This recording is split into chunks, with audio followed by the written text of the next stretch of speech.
Well, hello and welcome to all of our viewers here at Gold Learning. I'm Fiona Langsharp, IBCLC Director of Communications and MC.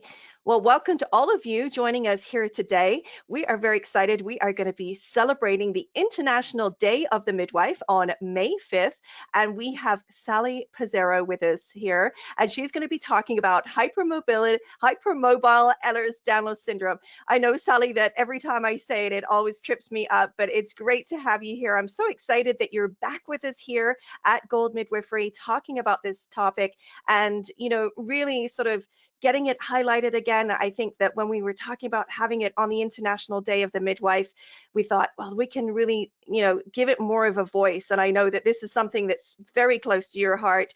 You've been working in this field for quite some time now. How long has it been, Sally?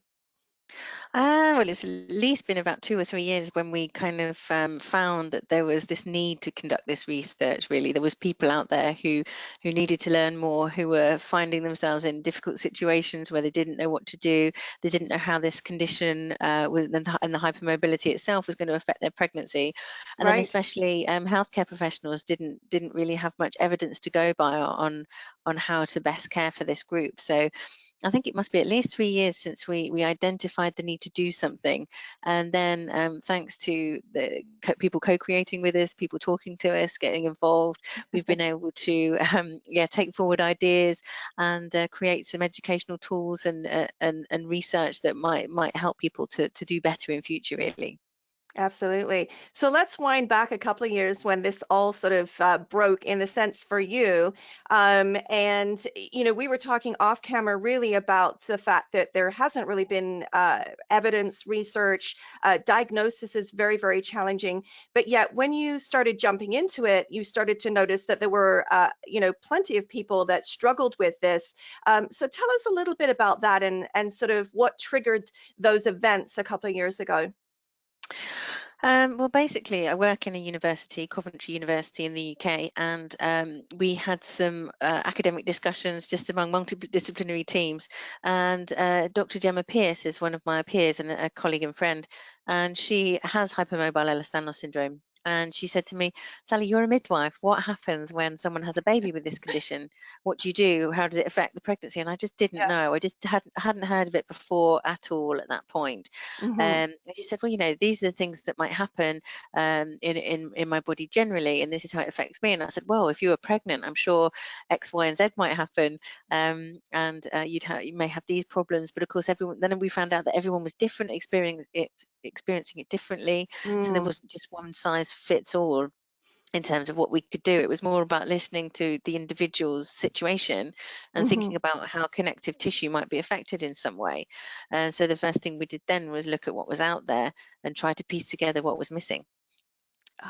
So that's very fascinating. So I know that she has worked with you on this project as well. And so has this changed anything for her? Because she really just lived with the condition, her entire life until this point, until you sort of all started working together and talking about it for clients. So has this anything changed for her specifically while she's been doing the research with you?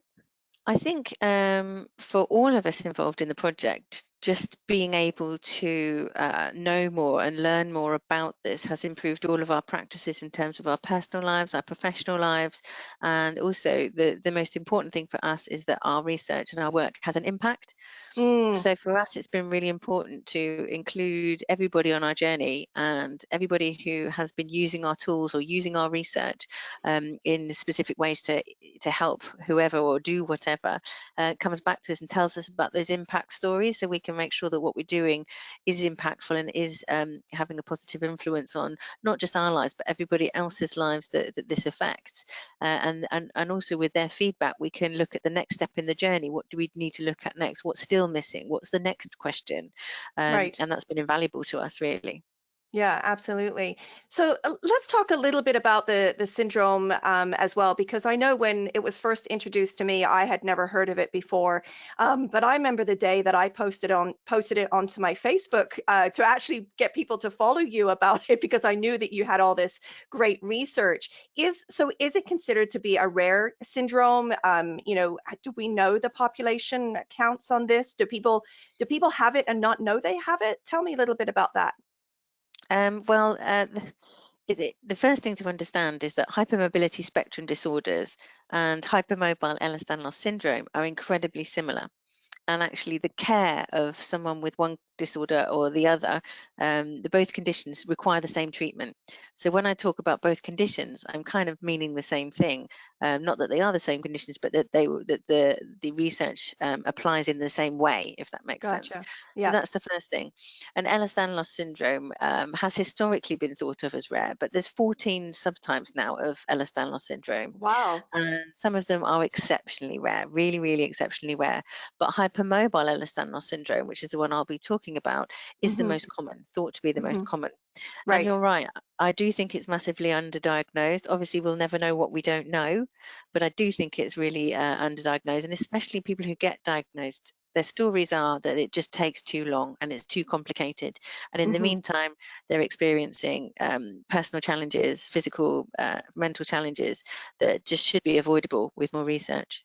Yeah, absolutely. And you were talking about genetics and how this runs in families. So we were talking about getting a first diagnosis a little while ago. So tell me about the struggles that folks have sort of in this area when they have this condition, but they're not 100% sure what it is themselves, and or they don't have a primary care provider that sort of understands these things as well. How do they network with people now?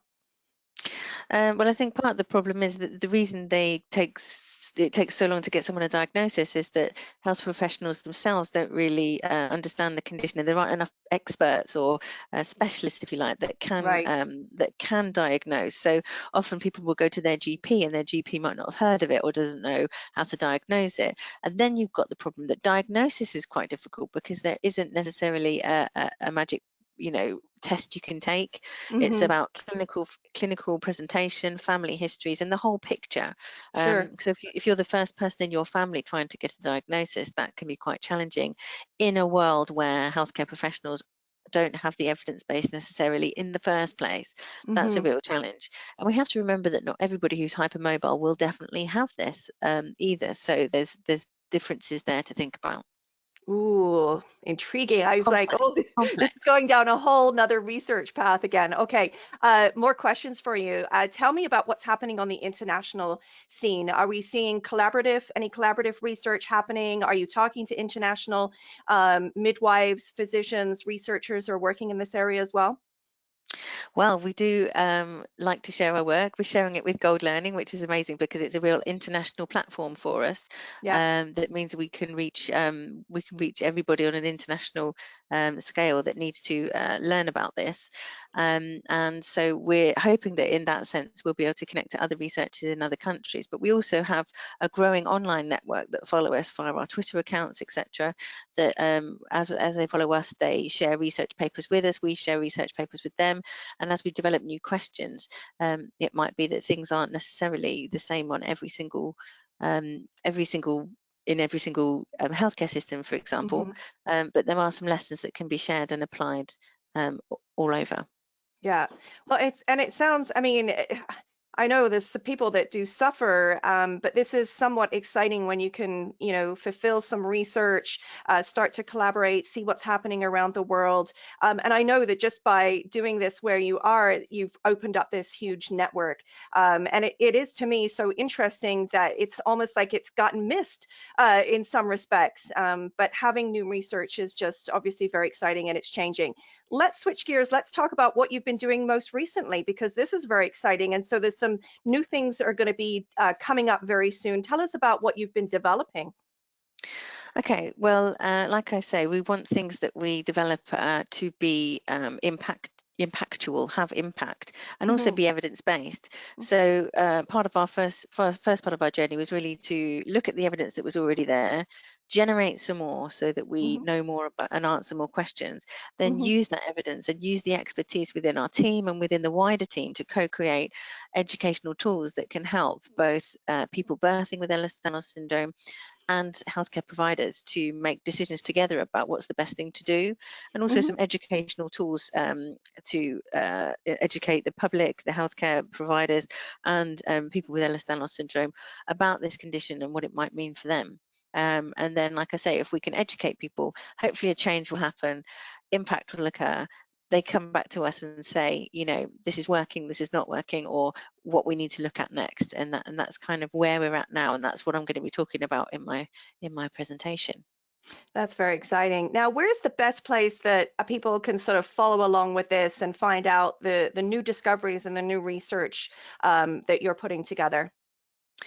Well, our collaborative, if you like, which is growing by the day online, we've named it Heads Together, but not heads in terms of heads, but HEDS together, and that's hypermobile Ehlers-Danlos syndrome together, because we are putting our heads together, if you like, all of us, to Absolutely. try, and answer questions on this and develop things further. So we've got headstogether.co.uk that people can access. We've also got Heads Together on Twitter that people can follow, where everything's going to be kind of shared as and when it develops.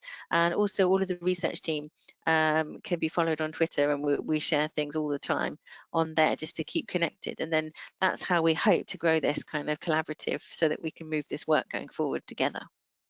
Well, that's absolutely fabulous. Well, I can't wait. And I know how quickly things change these days, so I'll be looking forward to getting even more updates as time moves forward, should we say. But we'll be meeting back here on May 5th to get really deep dive into this topic once again, and it's going to be absolutely fabulous. Thank you so much, Dr. Sally Pezaro, for being with us here today.